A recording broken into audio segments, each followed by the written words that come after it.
The first time Allah subhanahu wa ta'ala announced that He is creating humanity, a human being, He says the following, as is in Surah Al-Baqarah. Allah subhanahu wa ta'ala says, وَإِذْ قَالَ رَبُّكَ لِلْمَلَائِكَةِ إِنِّي جَاعِلٌ فِي الْأَرْضِ خَلِيفَةً. Allah subhanahu wa ta'ala, He announces to the angels, He gathers the angels and says the following, I am developing for the earth a khalifa, a steward, somebody who will be on this earth and they will run the affairs, so to speak, of Allah subhanahu wa ta'ala. They will carry out the laws, the commands of Allah subhanahu wa ta'ala. And in light of this announcement, the angels reply in the following way. قَالُوا أَتَجْعَلُ فِيهَا مَنْ يُفْسِدُ فِيهَا وَيَسْفِكُ الدِّمَاءَ وَنَحْنُ نُسَبِّحُ بِحَمْدِكَ وَنُقَدِّسُ لَكَ.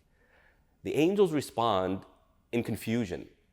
They ask the question, they almost question what Allah subhanahu wa ta'ala is saying. And of course, their questioning is not out of rebellion or rejection. Their question is out of curiosity.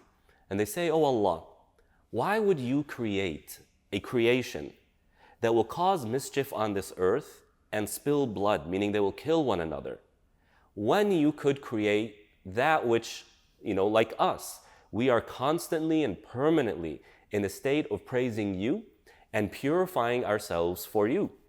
In other words, they are saying, Oh Allah, why would you create this creation when you can just create more of us? And so this is really a rational argument. And let's be honest, isn't what they said true? Didn't what they said come to light? When we look at the world today, the world unfortunately is full of corruption, full of mischief, full of people carrying out crimes and oppressing one another. It's exactly as they said. And it really begs the question, how did they know? How did the angels know humanity would do this? Well, some scholars said that jinn were already on earth before humanity. As Allah subhanahu wa ta'ala says, He created jinn before humanity. وَالْجَانَّ خَلَقْنَاهُ مِنْ قَبْلُ مِنْ نَارِ السَّمُومِ. We created jinn before humanity. And this is exactly how the history of the jinn played out before humanity. The angels saw this. And the reason why the jinn did this is because they had freedom of choice. They had the ability to choose and they had desire. And here Allah subhanahu wa ta'ala is creating a creation that has the ability to choose and that has desire. So if it's happened here, it's going to happen there. And they were right. And the other side of their argument is, isn't the point of creation for the creation to worship Allah? Isn't the point of why Allah creates His creation so that they submit to Allah subhanahu wa ta'ala? The answer is yes. So, oh Allah, why don't you just create more like us? Because we do what we were created to do. Humanity, jinn, aren't doing what they were created to do. Their argument or their perspective is spot on. And so you notice when Allah responds to their question, He doesn't say, no, you're wrong. He doesn't say, no, that's not going to happen. He simply says, Inni a'lamu ma la ta'lamun. I know what you don't know. And as we go through these series, we'll unpack some of the responses of Allah subhanahu wa ta'ala that are a little bit more direct, that show that while the angels were correct in their rationale, they missed something. Hence, Allah knows what they don't know. But what I want to focus on is the following. Why does Allah subhanahu wa ta'ala begin? This is literally kind of the first moment where humanity is introduced to the broader scheme of Allah subhanahu wa ta'ala's creation. And the way it begins is with Allah announcing to the angels, which He didn't need to. Allah could have just created. He could have said, be, and it is. He could have brought Adam alayhi salam to creation and then brought the angel and said, hey, I created this, and this is what's going to happen. He could have dictated the entire scheme, but He doesn't. He gathers the angels, and He announces to them what He intends to do, subhanahu min ilah. And He allows them the space to have a conversation. And this is an incredibly important part about understanding who we are as human beings. Allah allowed the angels to ask questions.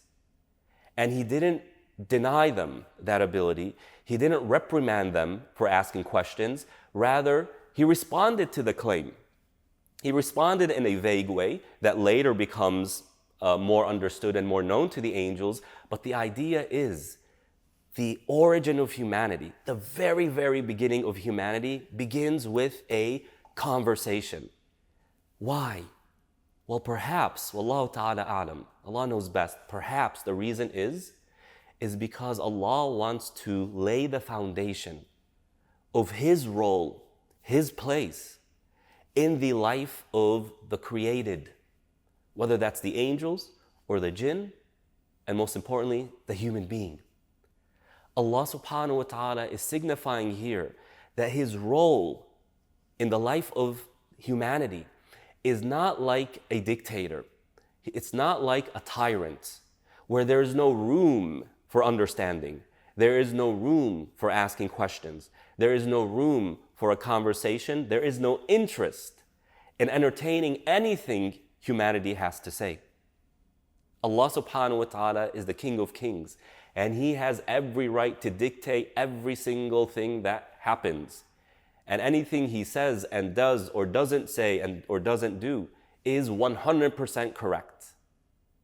But despite that, Allah subhanahu wa ta'ala is telling humanity from the very, very start, you are here, I created you, so that there's something between us, that there's a conversation. And in light of our world today, what we're seeing from the right and from the left, whether the ideological right and left or the political right and left, is a shouting fest.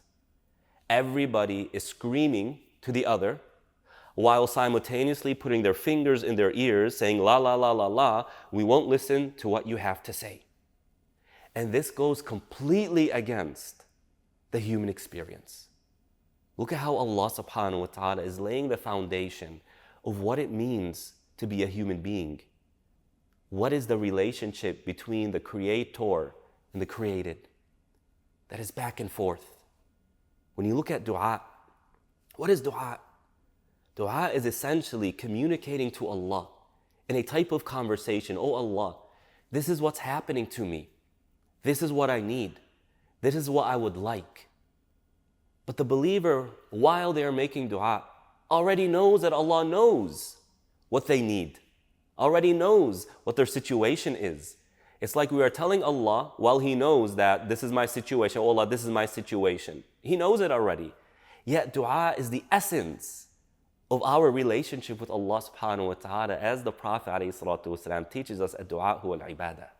Dua is the essence of worship. Why? Because again, Allah created us to be involved in our lives and to feel Allah's presence in our lives. The conversation is essential. So when we make dua to Allah and say, oh Allah, this is my situation, while knowing Allah knows that this is my situation, it's not about informing Allah subhanahu wa ta'ala of the realities. It is about feeling that Allah is involved in your life. It is about feeling that you have the freedom, the flexibility, the place to complain to Allah, to have a conversation with Allah, to express your frustrations with your current circumstances, which are all Allah's qada and qadar. Allah is laying that framework to let us know we are here, Allah created us to have a conversation with Him. And the more we are able to have and to be in a conversation with Allah subhanahu wa ta'ala, the more we feel Allah's presence. Of course, the conversation that is meant here, as I mentioned earlier, is a conversation of curiosity. It is a conversation of expressing our emotions to Allah subhanahu wa ta'ala. It is a conversation of seeking Allah's help through requests. It is not a conversation of showing discontent to Allah or displeasure with His qada and qadar or rebelling against what Allah subhanahu wa ta'ala has dictated for us or has decreed for us. And notice the Quran. The Quran is what essentially? The Quran is Allah literally speaking to us. They're His words. And Allah subhanahu wa ta'ala structured the Quran in a way where it's a conversation. Allah will throw information to you, give you information in the Quran. He will pose questions, sometimes rhetorical, sometimes to scratch your curiosity, to make you think. But the idea is the Quran is made in a way where there's a conversation. Allah could be talking about the story of Hud alayhi salam, but somehow you find relevance of it in your own personal life, asking the questions, how does this relate to me? What am I supposed to do in light of this? So we find that the very first moment humanity is introduced to the creation, it comes in a way where there is a conversation. And so the human experience, in light of our relationship with Allah, in light of a new definition of individuality, where the individual is not based on their relationship to other created entities, where the individual is not perfected through their independence and self-reliance, but rather the individual is viewed through how Allah views the individual, and the individual perfects him or herself in terms of and completely based on their dependence and their reliance and their submission to Allah subhanahu wa ta'ala. The more we are able to be in conversation with Allah subhanahu wa ta'ala, the more we perfect our individuality, the more we are able to develop our individuality. So we ask Allah subhanahu wa ta'ala to put in our hearts a longing, a yearning, a thirst for being in conversation with Allah. And the best conversation with Allah is through dua and through the Quran. So may Allah allow our tongues to always be moist with dua and always be moist with the remembrance of Allah. Assalamu alaikum. Jazakumullah khair for watching. Please share this khair and let other people benefit from the lessons, and support this masjid by becoming one of its sustainers.